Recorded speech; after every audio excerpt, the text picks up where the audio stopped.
Martinez, days, weeks, and even a month have gone by, yet we are not going to lose our patience. We are going to exercise utmost patience until we see the last of your murderers be exposed and punished accordingly. That is our utmost wish. Hello to your viewers of Equinoxe Television, 6 p.m. by 6 o'clock.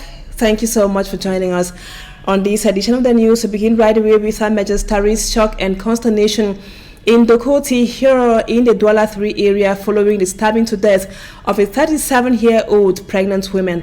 Her family are still to come to terms with her sudden death. And also in this newscast, we take you to a primary school, a parade primary school here in Douala, where the school headmaster is being accused by furious parents of sexually harassing their children during sex education classes. And also we'll be taking you to the Federal Republic of Nigeria to meet our special envoy Babula Jonathan Emmanuel Job and also Donas Brice Kamga. They will be telling us the effervescence in Lagos and other parts of Nigeria less than 24 hours to the presidential election in that country. Stay with us for details and more.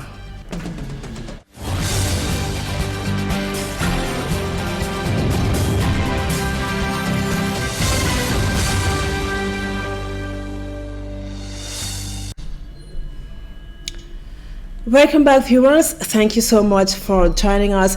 We begin this edition of the news with these human interest stories. To start with this one, we told you in the headlines that a 37-year-old lady has been brutally stabbed to death around Dokoti in the Douala 3 area. The family is still in shock and consternation, as our reporter Mala Glory tells us in this write-up. The pool of blood at the entrance of this shop is an evidence of the torture that Alice Monkam endured before taking her last breath. A 37-year-old woman stabbed to death Thursday night by unknown individuals. It was in the Dokoti neighborhood, precisely at Sinkantex, that some individuals pretended to be customers got into the young lady's shop and stabbed her several times.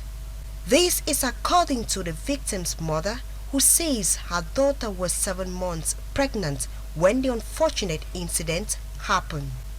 Shocked by the sad news, Alice's mother recounts. Yesterday at 7 p.m., I was home, knowing she is still at the shop. Her vehicle was parked here in the compound, and I know she closed at 8 p.m. Suddenly, I heard a knock at the door. I got up and wore something, rushing out. I heard someone saying a corpse is lying at the entrance of the shop. Then I said, "That is Alice lying there." She was taken to the mortuary with a 7 months pregnancy. What has she done? That is how my daughter left me without a word. The trail of blood from the inside to the outside of the shop shows the pains the future mother went through before her death. These incidents add to the list of several attacks occurring in the city of Douala, thus exposing the level of insecurity in the littoral region. We also told you, viewers, that the headmaster of a private primary school here in the city of Douala is under detention. He's been accused of sexually harassing some primary school kids in what he termed sex education. Our reporter tells us in the report which comes up next, Immaculate Fogwe, that angry parents stormed the school demanding for justice for their kids. Furious parents stormed the premises of a primary school located at Newtown Ariport Douala. They are vindicating the arrest of the school's headmaster, who equally doubles as a primary 6 teacher. The arrest comes after some of their children confessed to them that during classes, their teacher usually asks all of them to undress and begin touching each other's intimate parts. At the end of the exercise, he warns his pupils not to inform their parents of what happened. If not, each of them will receive 150 strokes of the cane. J'ai jusqu'à 3 enfants dans cette institution. My 3 kids are schooling here. One day, my child confided in me. She said the headmaster touched her private part. So I asked her what happened before he did so, and she said it was during classes. One of her classmates who lives close to us equally confirmed to me that he usually does that. The mom told me she had earlier confronted the teacher weeks ago, but he denied all the allegations. So both of us immediately headed to the school.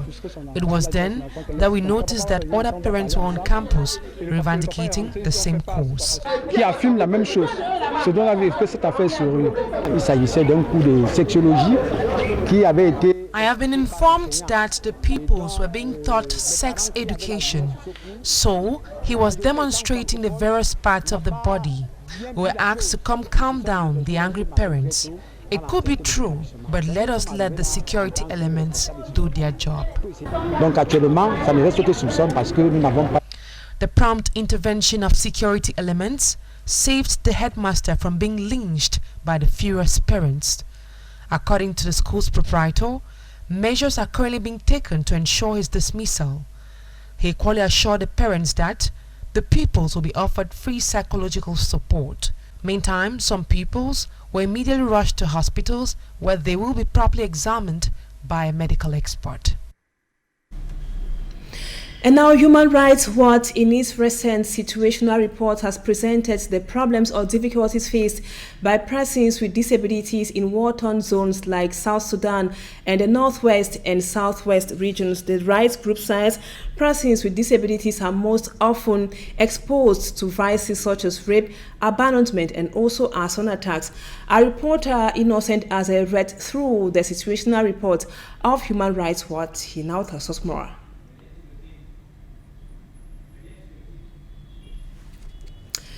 We come back to this report by Innocent as he comes back to the situational recent report of Human Rights Watch. They present the numerous challenges faced by persons with disabilities in war-torn areas across Africa and also in the world. In Africa, they cited South Sudan and the Northwest and the Southwest regions. In that report, it was mentioned that those with disabilities in conflict-stricken areas are always victims of rape, arson attacks, and abandonment.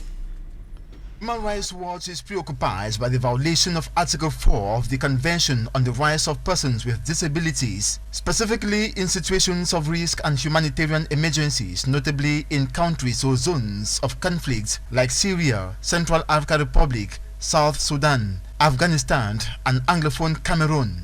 According to Human Rights Watch, the destruction of homes and properties as a result of war has a disproportionate impact on people with disabilities. The group says it's documented numerous cases of people with disabilities whose homes were burnt by the state forces, leaving them without accessible and familiar home environments, shelter and assistive devices, and forcibly displacing them.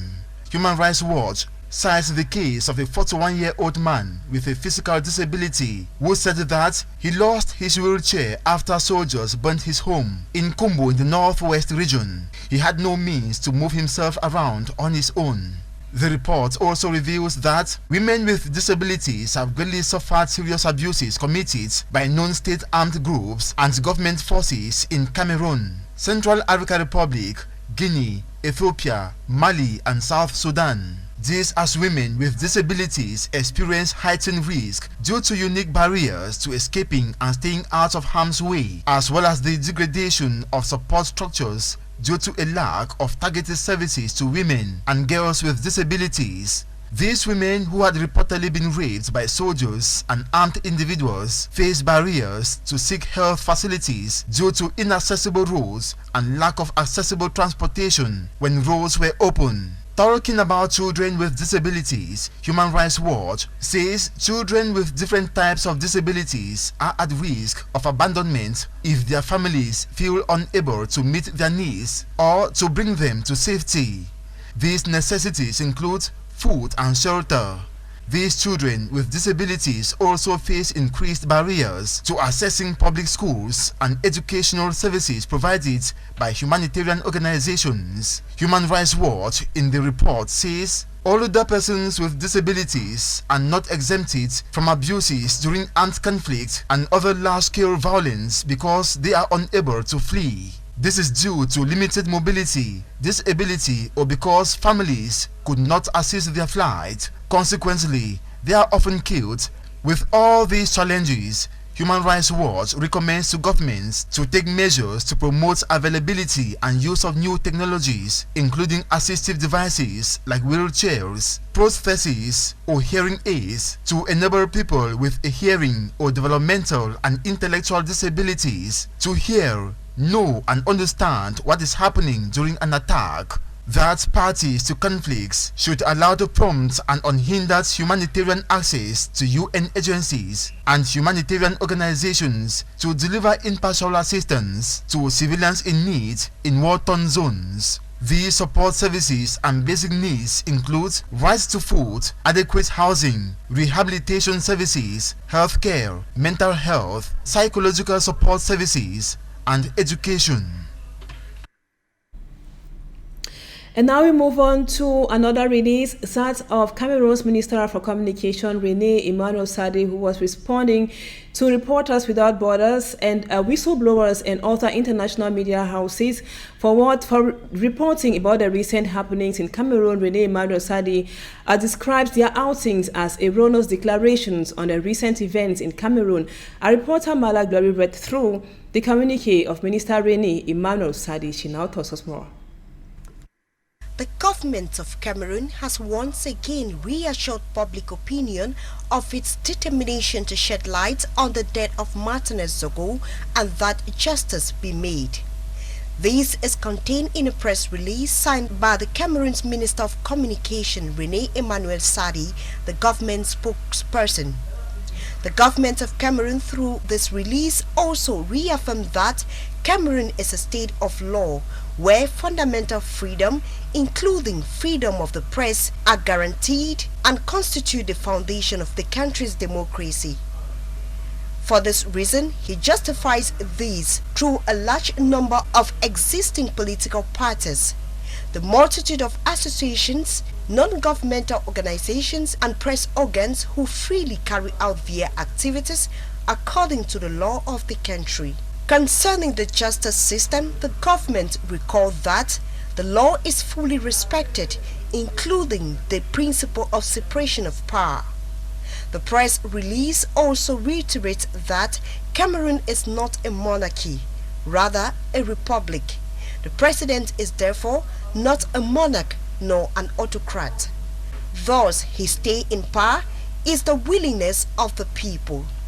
It was an opportunity for the government, through the Minister of Communication, to recall that Paul Biya has been the architect of democracy in Cameroon since 1990. The assassination of Martinez Zogo was a shock not just to Cameroonians but the world at large. According to the minister, some international media organs without reputation reporting on the death of Martinez Zogo have used this as a pretext to judge the country wrongly.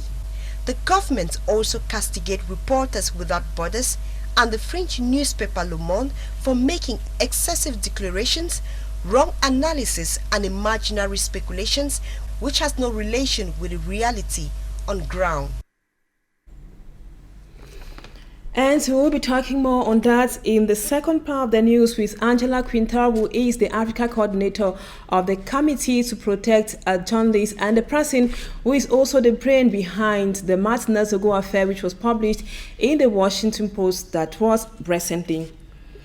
And now in culture, the Brasa community and traditional rulers have met to discuss some challenges the clan is facing. Among others is disunity and the loss of cultural values. Lucy Liengu Esia is a lady on that beat. Commonly known as Mbong Basa, say for several years they have been divided and living in total disagreement. The situation, according to them, has slowed down the development of their village and people. We know that we're failing because there's no love between us, Basa. And it's all about fighting, it's about intrigues, it's about every bad thing. That's why now we're trying to put a stop on this kind of behavior. We have to learn about love. But it started with the headache the head of the people, Bassa people. The people of Mbong Bassa, together with traditional rulers, have come together in a gathering called Mbong Bassa, aimed at reuniting the Bassa people. Par rapport à certains conflits qui se vivent encore dans le Mbok, mais aujourd'hui c'est plus. The reason we are here is to resolve the conflict existing between us. So today we are here to reunite. We need to move forward because we are also looking at the future. What will become of our kids, our generations to come. Franchement, de s'asseoir et de causer pour un avenir meilleur. Right now we have a lot, we are divided a lot. That's why we're trying to, this is like the beginning of solutions, how people, Bassa people, have to live.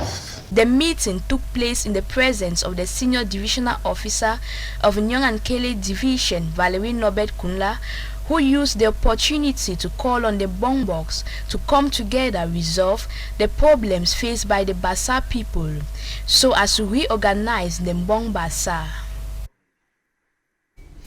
We now go over to the Federal Republic of Nigeria to meet our special envoys to Nigeria. Ahead of the presidential election in that country, there seems to be some tension.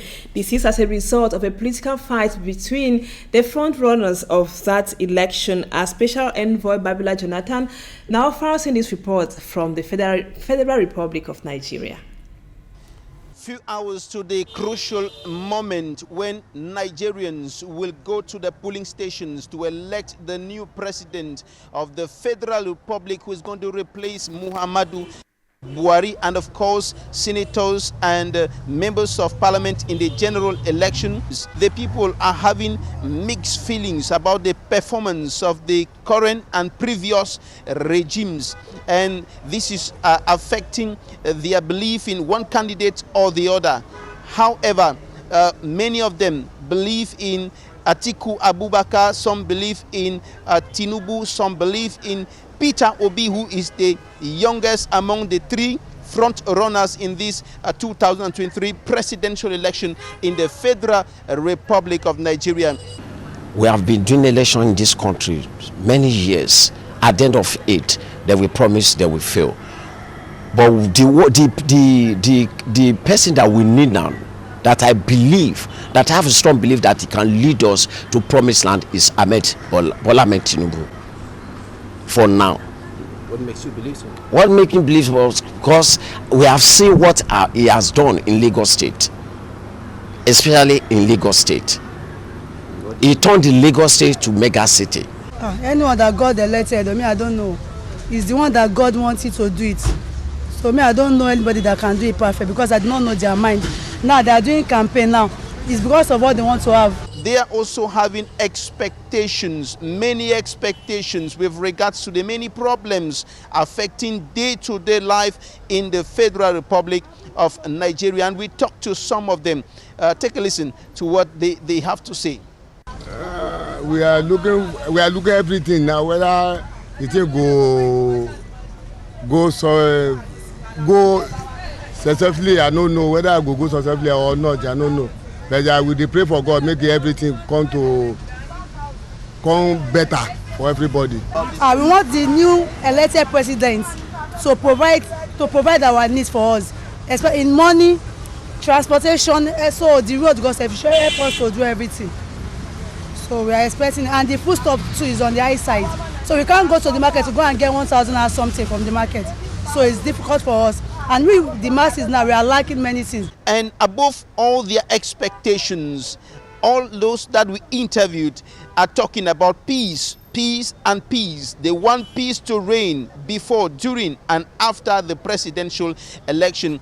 We want everybody to come and vote. You come outside, no problem. We don't want any fight.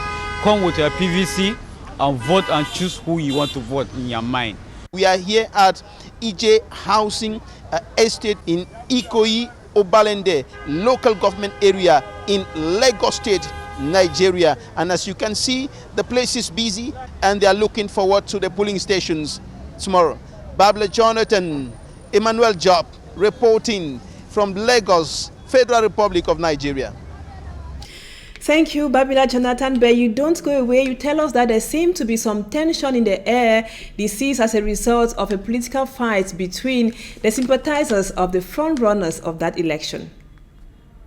As 93 million Nigerians prepare to elect a new president, vice president, members of the Senate and House of Representatives Saturday, an atmosphere of uncertainty is looming over the country's most populated state, Lagos. This is caused, among other factors, by the fact that the state of 23 million inhabitants is the stronghold of one of the major candidates, former governor of the state, Bola Tinubu. And there is a stiff fight by his followers to maintain the governing All Progressive Congress APC control over the state, while the other 17 political parties running in the presidential election are also battling to take over. Lagos seems calm as far as I'm concerned, but some people are still exercising fears that there might be problems. So, and then we had some military trucks coming into Lagos and some in Calabar, but I think it's just basically for security purposes. What is happening today, we expect it, because as for tomorrow being the election day, so everybody is running escalator to go and get what they will eat and how they will stay, because there will be no transport by 12 o'clock this midnight. I'm a bit afraid because everything now, never was, as in, just the tension of the election. Because everything now, everywhere now is dry. There has been a slowdown in activities in several areas. Here, for instance, in mainland Odumeta, business is quite slow in places like Odu Market, CMS, and others. Tomorrow is election. Most of the people are at home. Many people didn't mind, because like we now, our mind is very strong. So don't get my TT, don't they run things. I came to this place around 3:20. 3:20, can't reach down and not load anything. It's more than 8 hours now. Because now look at everybody now. Everybody's just like there's no passenger, nothing. Nobody uses it. There's no money at all. No anything, no money. Business is spoil everything. Nigeria out to budget.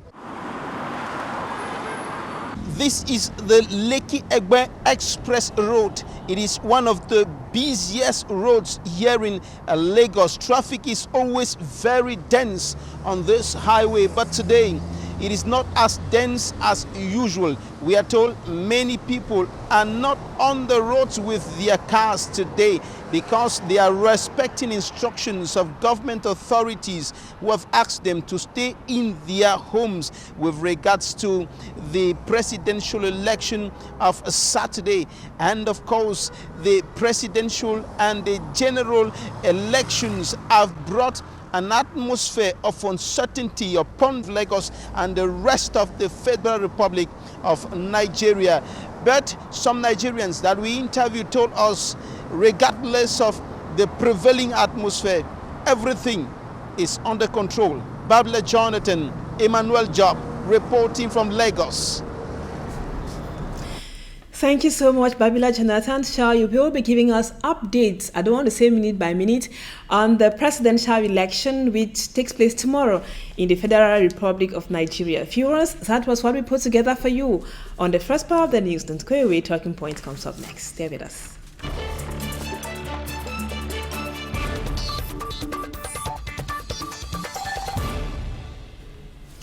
Welcome back, viewers. Our guest tonight is Angela Quintero. She will be talking to us from New York in the United States of America. I beg your pardon. She is the Africa coordinator of the Committee to Protect Journalists, and she is also the brain behind the hashtag on the front page of the Washington Post, Justice for Zogo. Angela, thank you so much for accepting to be our guest on Talking Points tonight. I want to find out from you, we know that the Washington Post is one of the most widely read newspaper in Washington, D.C. in the U.S.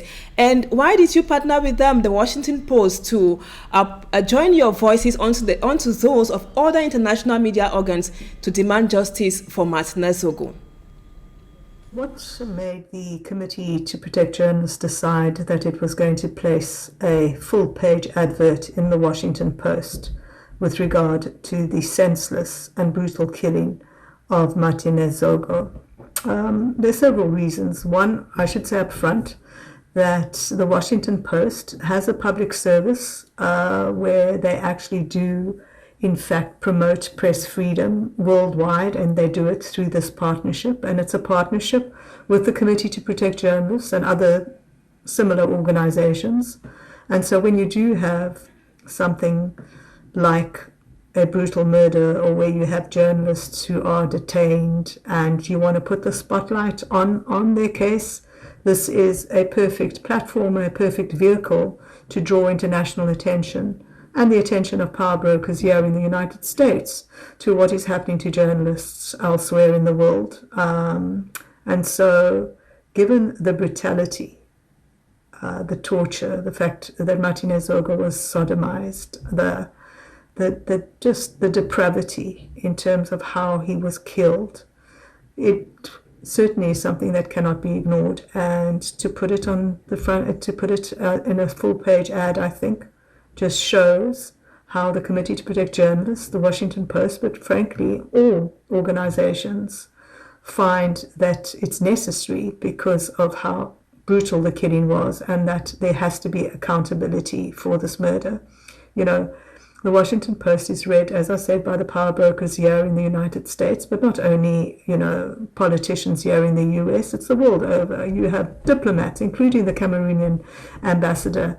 You know, who knows, he might have opened the newspaper yesterday when on the anniversary of Martinez Zogo, when his body was found, and seen that, in fact, a reputable newspaper like the Washington Post has an ad about the death of this journalist.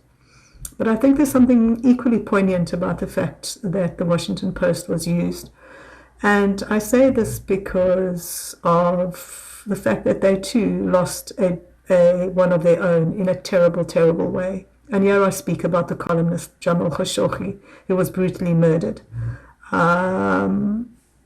tortured, hacked.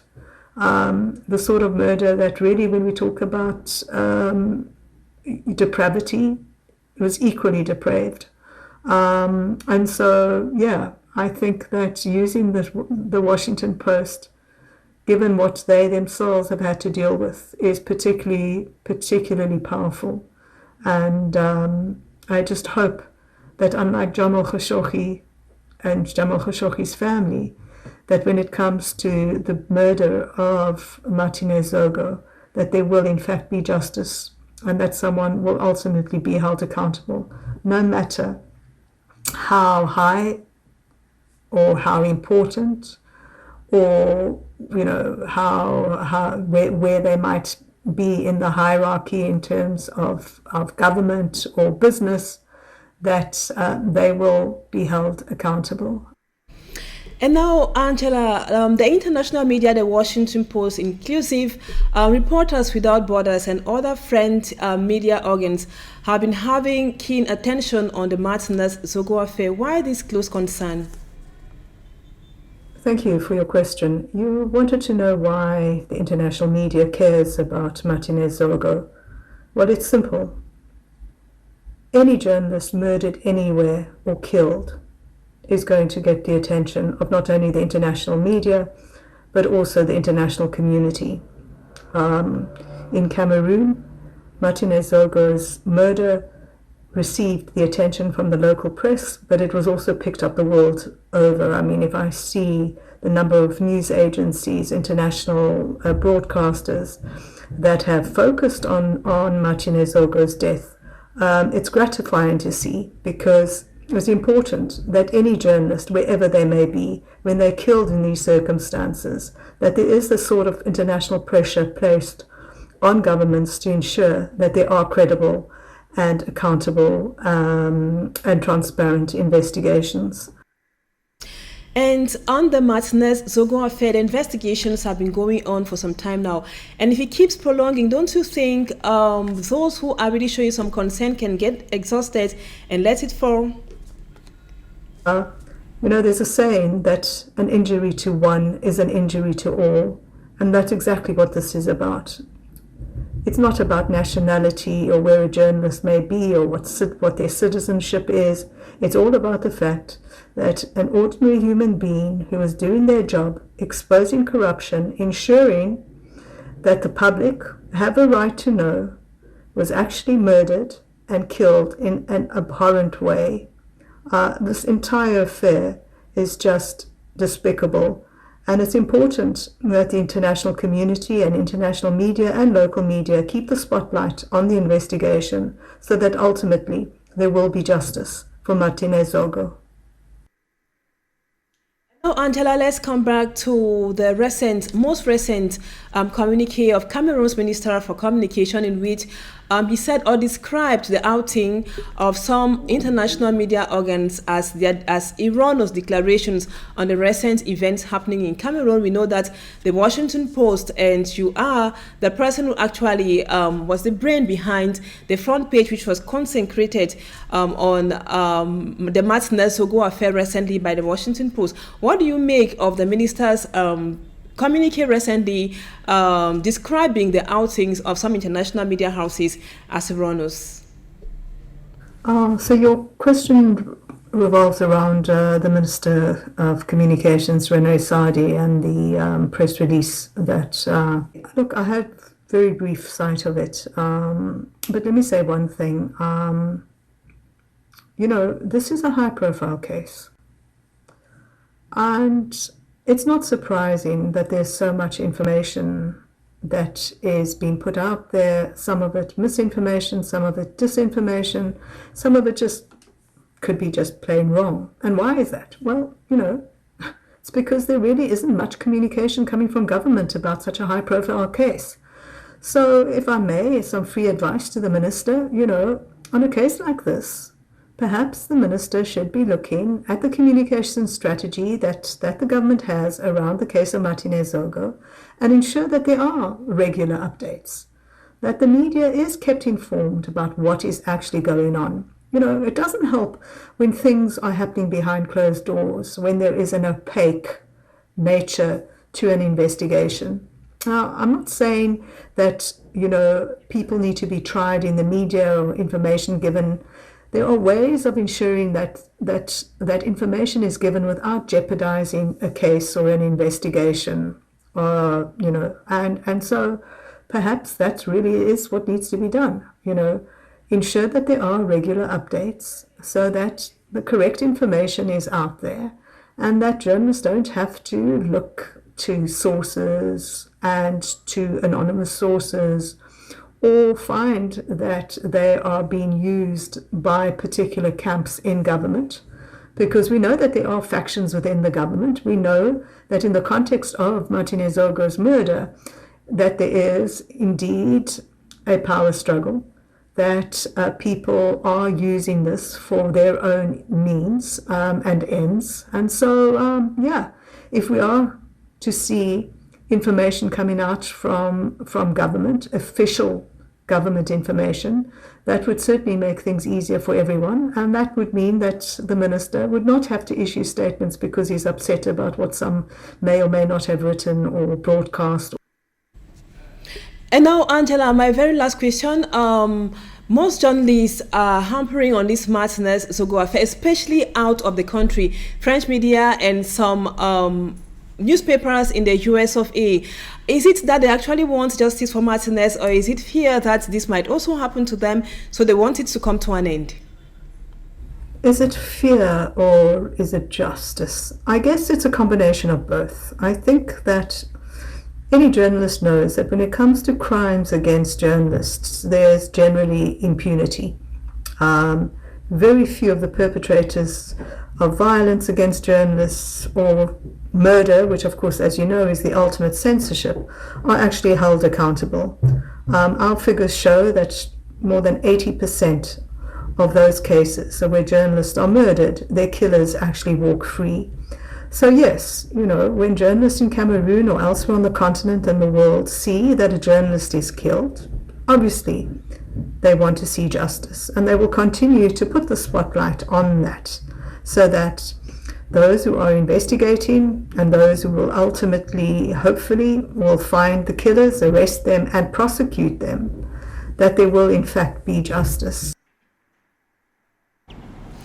Thank you so much, Angela. Just to let our viewers know that you are the Africa coordinator for the Committee to Protect Journalists, and you're talking to us from New York in the United States of America, and also to mention that you're the person who actually instigated the publication on the front page of the Washington Post, the hashtag Justice for Martinez Zogo. Viewers, thank you so much for always being there. Don't go away. Our programs continue. The news in the French language comes up at exactly 8 p.m. Stay with us on Equinoxe Television and have a beautiful weekend.